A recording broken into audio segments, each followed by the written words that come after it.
It stands today as one of the most recognizable buildings in the world. A symbol of Australia, a temple of art, born from conflict, obsession, and genius. But behind its sails of white lies a story of pain, politics, and perfectionism. This is the untold story of the Sydney Opera House. In the early 1950s, Sydney's cultural scene was booming, but it lacked a grand stage.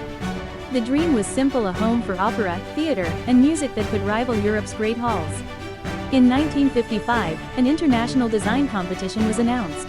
From 233 entries, a single radical design stood out. From a relatively unknown Danish architect named Jørn Utzon. Utzon's vision was breathtaking, a structure resembling giant white sails floating over the harbor. But it was also an engineering nightmare. When construction began in 1959, no one actually knew how to build it. The curves, the shells, the geometry. None had ever been done before. It was architecture beyond its time. Costs began to spiral. The original budget of $7 million ballooned to over $100 million. Political tension grew, and critics called the design a Danish disaster. Under immense pressure, Utzon resigned in 1966, before the building was finished. He left Australia heartbroken, never to see his masterpiece completed. After 14 long years, the Sydney Opera House finally opened on October 20, 1973. In a grand ceremony led by Queen Elizabeth II. The world was stunned, not by its delays, but by its beauty.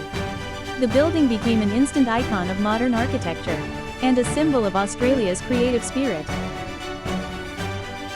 Decades later, Australia sought to reconcile with the man it once rejected.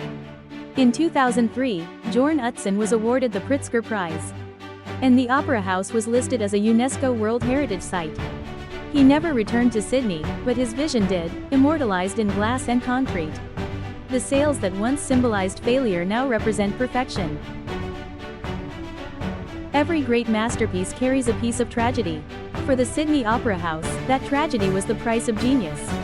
Today, millions visit it, not just to see a building, but to witness a dream that refused to die.